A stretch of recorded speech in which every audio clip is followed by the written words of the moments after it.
رمضان يا رمضان يا رمضان۔ بسم اللہ الرحمن الرحیم۔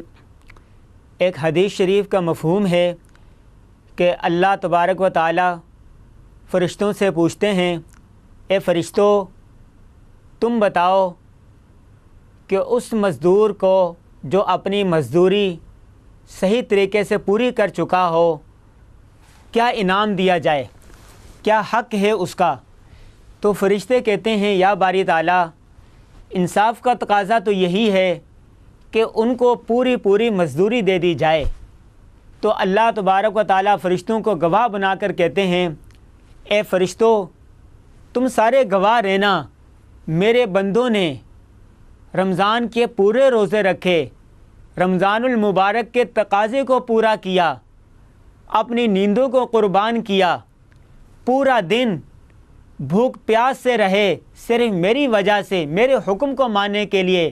تم گواہ رہنا، میں نے ان کی عبادت کو قبول کیا، میں نے ان کی بخشش کی۔ اب عید کے میدان سے، عیدگاہ سے اس حال میں یہ اپنے گھروں کو لوٹیں کہ وہ بخشے بخشائے ہوں۔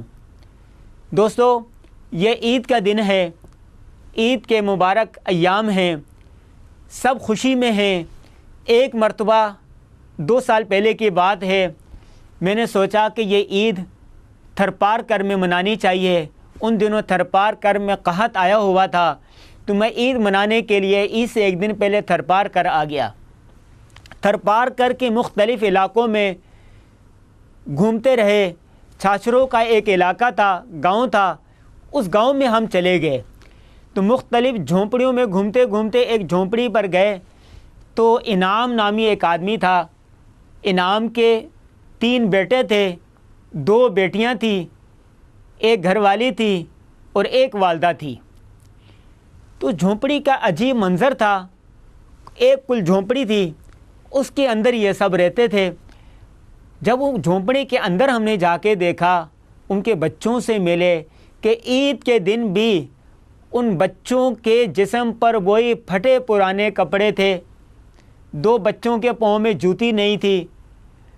عام روٹین کا جو کھانا تھا، کھانا بھی کیا تھا، بکریاں رکھی ہوئی تھی، بکریوں کا جو دودھ تھا 2-4 بکریوں کا وہ تھا، اور روٹی بنا رکھی تھی، اور مرچ کے اندر تھوڑا پانی ملا کر اس کو سالن بنایا ہوا تھا، اور روٹی کو مرچ کے سالن کے ساتھ ملا کے کھا رہے تھے، اور چھوٹی سی جگہ میں تھوڑا سا بکریوں کا دودھ پڑا ہوا تھا۔ تو میں نے ان سے پوچھا، انعام بھائی، حال احوال کے بعد پوچھا کہ آج عید کا دن ہے، آپ نے بھی نئے کپڑے نہیں پہنے، بچوں نے بھی نئے کپڑے نہیں پہنے، جوتے بھی نہیں ہیں۔ تو وہ کہنے لگا، سائیں، ہماری کل کائنات، کل آمدنی، کل کاروبار بکریاں تھیں، قحط کی وجہ سے 60-70 بکریاں تو مر گئیں، باقی یہ 20-22 بکریاں رہ گئی ہیں۔ اب پہلے بکریاں زیادہ ہوتی تھیں، تو میں ایسا کرتا تھا کہ 1-2 بکری بیچ دیتا تھا تو کپڑے لے آتا تھا۔ لیکن اس مرتبہ عید پر چونکہ قحط پڑا تھا اس سے پہلے، تو بکریاں آہستہ آہستہ مر گئیں، اور پانی نہیں تھا، چارہ نہیں تھا، تو اب تھوڑی سی بکریاں تھیں، تو اگر یہ بھی بیچ دیتے تو ہمیں دودھ کہاں سے ملتا، ہم کس طرح اپنا یہ جان برقرار رکھ سکتے تھے۔ اس دن دوستو، اس دن میں نے نیت کی کہ میں عید پر، ہر عید پر 4 جوڑے کپڑے خریدتا تھا، 3 جوتے کی جوڑی خریدتا تھا، اور یہی عادت میری بچوں کے ساتھ تھی، اپنے والدین کے ساتھ تھی۔ اس دن میں نے نیت کی کہ آج کے بعد ہر عید پر 1 جوڑا کپڑے خریدوں گا، 1 جوڑا جوتا خریدوں گا، اور باقی کی جو رقم ہوگی، وہ جو مستحق ہوگا، جو غریب ہوگا، میں اس کو تلاش کروں گا۔ تلاش کرنے کے بعد میں ایک لسٹ بنائی ممکنہ حد تک، اب میں ہر سال 1 جوڑے کپڑے خریدتا ہوں، اپنے گھر والوں کو، بچوں کو، والدین کو بھی ایک سوٹ لے کے دیتا ہوں، اور باقیوں کی رقم جو ہم نے لوگ جمع کر رکھے ہیں ان کو پہنچا دیتے ہیں۔ یہی میں نے سلسلہ اپنے دوستوں کے ساتھ شیئر کیا۔ الحمدللہ میرے دوستوں میں سے اکثر لوگوں نے یہ نیت کی، تہیہ کیا کہ ہم جتنے کپڑے رہتے ہیں ان میں سے کم از کم 1 سوٹ کی کمی کریں گے، 1 جوتے کی کمی کریں گے۔ اس کی رقم علاقے کے مستحق جو ہوگا، جو غریب ہوگا، جو بیوہ ہوگی، جو یتیم ہوگا، ان تک پہنچائیں گے۔ دیکھیں خیر القرون کا تصور آپ ذہن میں لائیں، حضور صلی اللہ علیہ وسلم کے زمانے کا تصور لائیں۔ حضور صلی اللہ علیہ وسلم جا رہے ہیں عیدگاہ کی طرف، وہ بچہ ملتا ہے، رو رہا ہوتا ہے، معلوم ہو گیا کہ بچہ یتیم ہے۔ حضور صلی اللہ علیہ وسلم اس کو گود میں اٹھاتے ہیں، گھر پہ لے جاتے ہیں۔